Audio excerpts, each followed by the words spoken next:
I wanted to win the 2022 World Cup in Football Manager 2023. However, I didn't want to just try it with one team. Instead, I chose 8 different countries and used them in the same World Cup. Beginning with Group A, I took over Senegal without Sadio Mane. The expectation was to finish second in the group, but Netherlands in the opener was a loss thanks to a lone Delit header. It improved against Qatar with Nicholas Jackson and Ismail Assar scoring in the first half. Qatar finally showed up with Almoez Ali getting one back. However, the win was secured late with Famara Diédhiou making it 3-1. In the final group match, we just needed a draw versus Ecuador. Crepin Diata's goal in the 71st made things comfy, although Ecuador's Caceres got one back with 10 minutes left. They needed a win to go through, and as they were chasing another, we went on the counter where Diata scored his brace to put tears into the youngest team at the World Cup. To determine Senegal's opponent, I took over the USA. Wales in the opener didn't have Zimmerman conceding a penalty, as Musa's goal was enough for the win. Then the football versus soccer debate looked like it would remain unchanged, with Kane cancelling out Josh Sargent's goal. Although in the 80th minute in 2010-esque fashion, Jordan Morris's P-roller somehow beat Ramsdale to give USA the lead.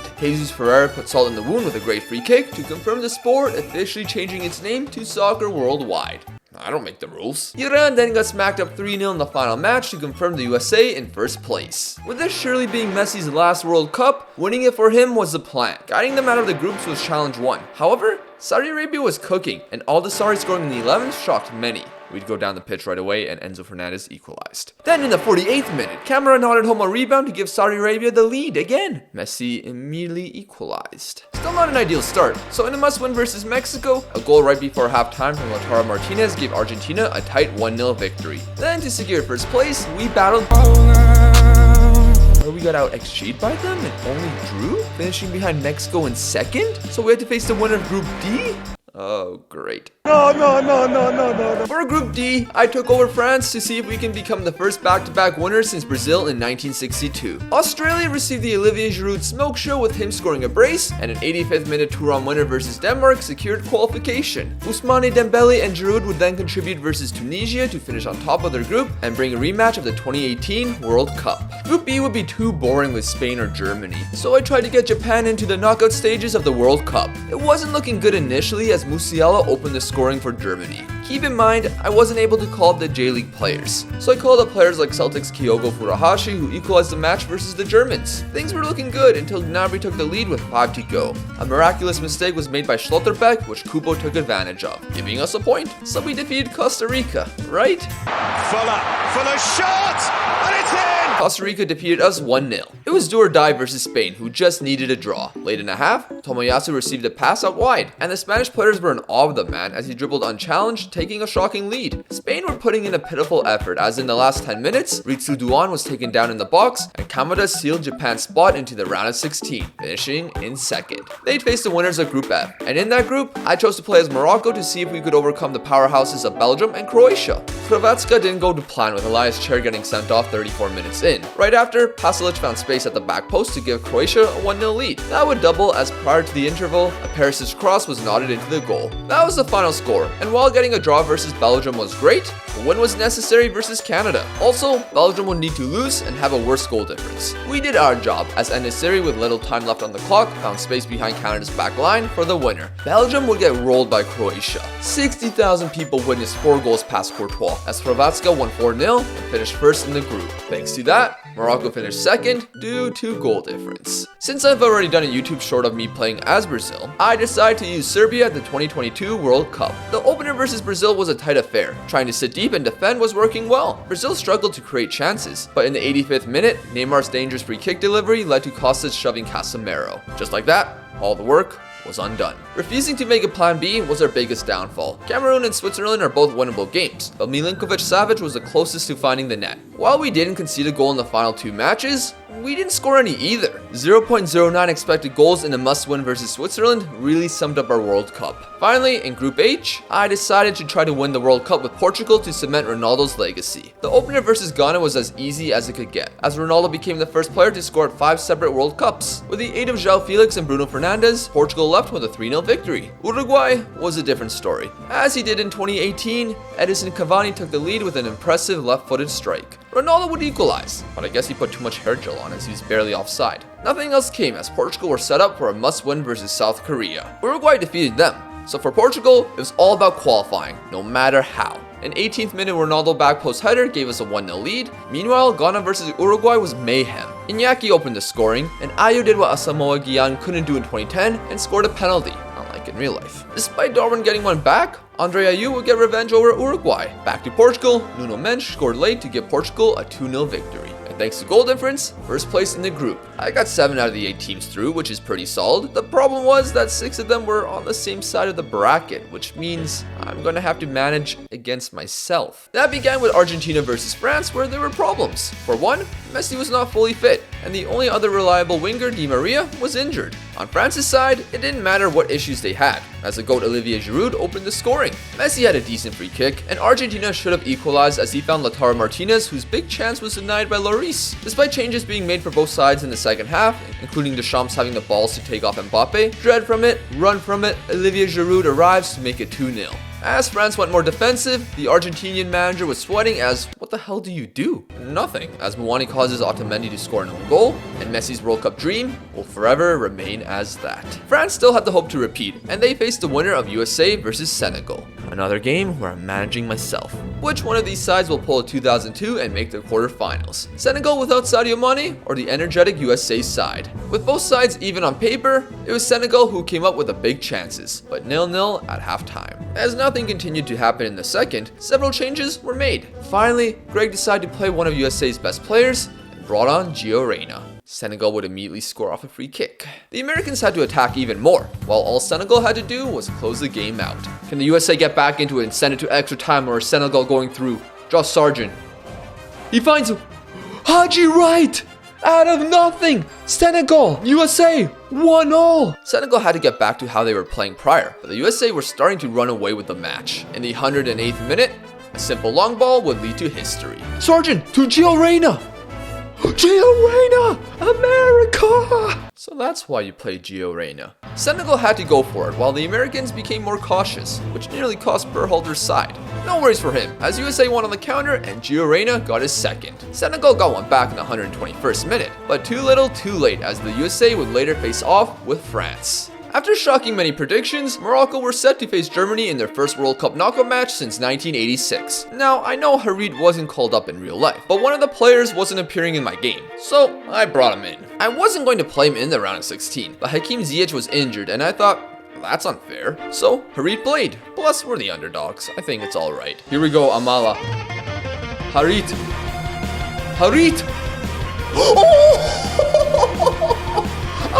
Harit! The plan was working to a T, but early in the second half, we couldn't win the second ball off a corner, and Sula of all people took advantage of the space given and smacked home the equalizer. Germany nearly won it late, but we survived and had another match going to extra time. Sadly, Schlotterbeck found Gnabry in behind and took the lead for the Germans. Despite the Moroccans having more expected goals, we were eliminated. Next up for us was Portugal taking on the Swiss. With some players lacking fitness, there were a few shocking starts. I had Horta playing instead of João Felix, and Leao replaced Bernardo Silva in a narrow formation. The Portuguese were balling out early.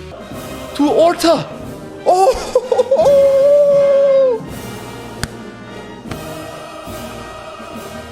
But that wasn't going to last long, as Shaqiri equalized in the 23rd minute. This shifted the momentum, as the Swiss were beginning to destroy us. They were creating great chances and made me realize why Fernando Santos plays the way he does. Thankfully, we undeservingly took the lead thanks to Cancelo's cross meeting Horta's head. An unexpected hero for Portugal, but Shaqiri had not just one, but 2 big misses late in the match. They had 3 expected goals, while we had less than 1. And yet, Portugal advanced. The quarterfinal opponent would be the winner of Croatia and Japan. With Croatia's midfield, it would have to take something incredible, and it nearly started brilliantly with Kyogo having his attempt saved. Moments later though, Brozovic had a ridiculous first-time pass to Vlasic, who took the lead. Positive was that Modric got injured, and we were the ones beginning to dominate the possession. I was going to make some changes to find an equalizer, but before that could happen, well, this is before our changes where we spent like 5 minutes trying to figure out what changes I wanted to make.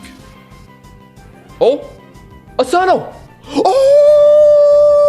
Cancel those changes! Asano has scored from 40 yards off! Alright, good thing those subs didn't go through. Fortunate, but I think we deserved it. Another extra time session came, and despite Croatia having some decent chances, we were heading to penalties. Juranovic, Duan, Levaya, Ito, Mayer, Kubo, Orsic, and Reo Hatate scored their pens. Brozovic was never going to miss, and the goal scorer Asano had his saved. and Japan went out in tears. Croatia had to face our Portugal side, where we kept Orta, but moved Bruno higher up the pitch to make sure Bernardo Silva played. Ruben Diaz was back from suspension too. Modric, on the other hand, was out for the rest of the tournament. But our problems from the Switzerland match were still happening. Croatia created the better chances, yet we survived the 90 minutes. Extra time saw Lavia lose his head and get sent off, which meant Croatia had just one less player for penalties. This was a positive for Diogo Costa, as he and the coaching staff extensively studied Croatia's penalty takers. The extra work paid off as he saved Juranovic's opening penalty. We wouldn't miss our first 4, and as Brozovic stepped up, Diogo read him like a book and won the shootout for Portugal.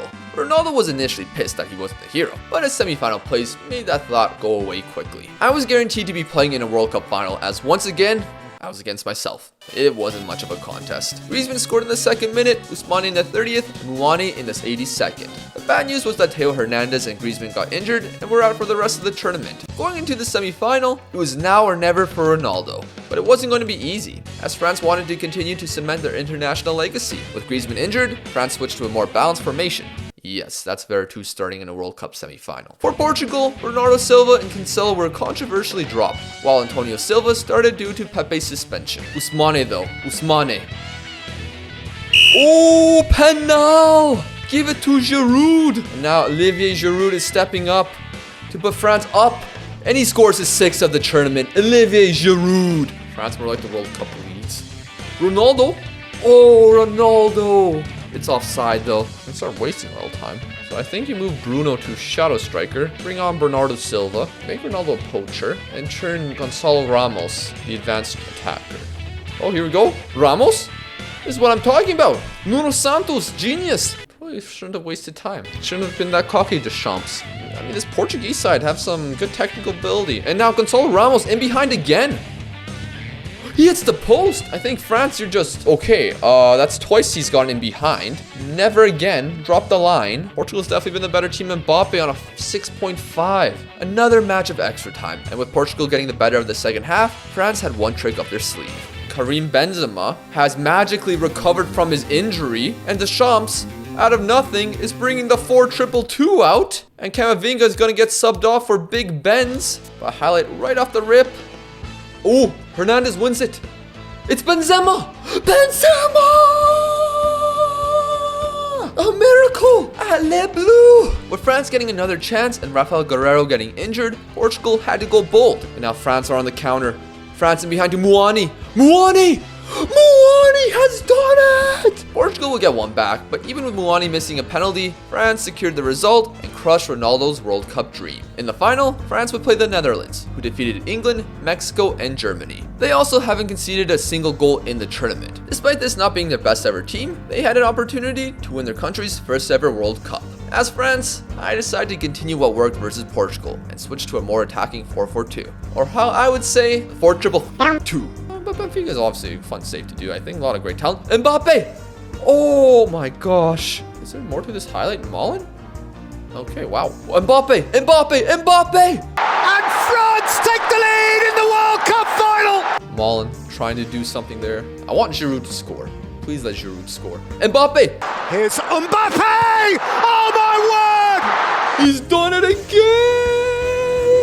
The pace is too much for the Netherlands. Why was I playing this guy at left wing this whole tournament? As France go back to back and win the 2022 World Cup.